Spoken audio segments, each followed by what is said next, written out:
Hello and welcome to our lecture on the writing process. Together, we'll cover why you should bother writing multiple drafts and then delve more deeply into revision, editing, and proofreading. We'll end as usual with 3 tips, this time on the professional writing process. While there are many reasons why it's a good idea to write multiple drafts, we'll focus on 4 together. First, the writing process enables you to hone your ideas. We often only find the holes in our argument or the areas that we need to research more fully when we write them down the first time. Drafting gives you the space to make those discoveries without exposing anyone else to a version of your work that needs to be adjusted to support them. As a result of this, drafting helps you to find the best possible organization for your work. Perhaps you need to change how the document is organized on the page, or possibly you need to move sentences, paragraphs, or even entire sections around. Drafting is when you do this. Drafts also reveal errors. Sometimes these are just careless mistakes, but sometimes they're more substantial. You'll want to avoid having your reader see either type, and that is once again where drafting comes in. Finally, one way of thinking about drafts is to have a writerly draft, where the main purpose is to get everything down, and a readerly draft, where you focus on making sure that it's appropriate and understandable to your reader. Now, let's look at the revision process. There are 5 stages to the process, and I would suggest trying them in this order first. That being said, some people do ultimately find that the process works better for them in an order that's tweaked from the one here. Remember that it's your writing process, and as long as you hit each of these stages, you are in good shape. The first step is revision. This is where you're looking for those big picture changes. Does your writing say what it needs to? Are there factual errors, or does it go off topic or off base for your audience? Do you need to make any big paragraph level changes? All of that falls under revision. After you've revised, it's time to look at the finer points of your writing by editing it.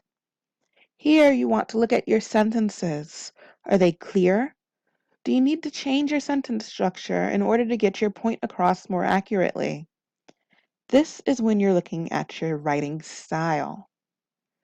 When you finish with that, it's important to take a break. That's not to say you shouldn't or couldn't take breaks between the other parts of the process, but this rest period is especially important. You need fresh eyes so that you can be sure to view what you've written accurately, rather than seeing what you intended to write on the page.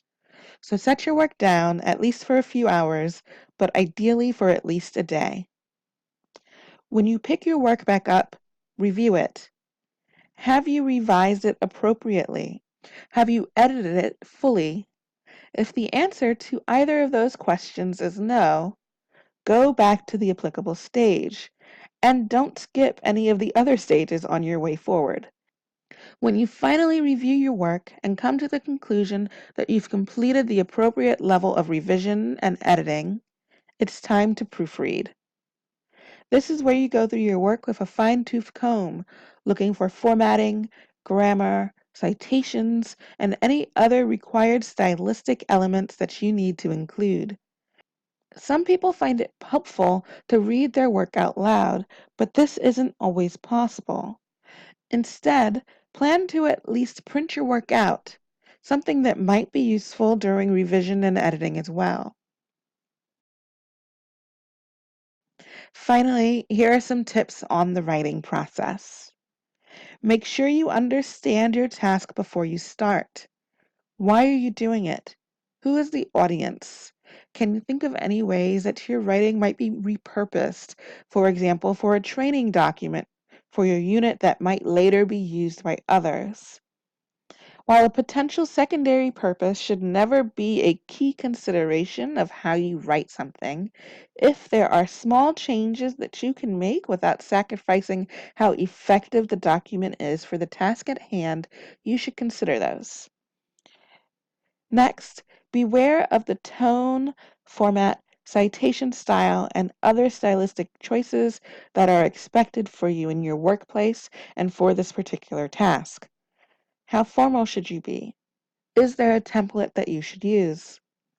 And finally, be clear about just how much research you are expected to do.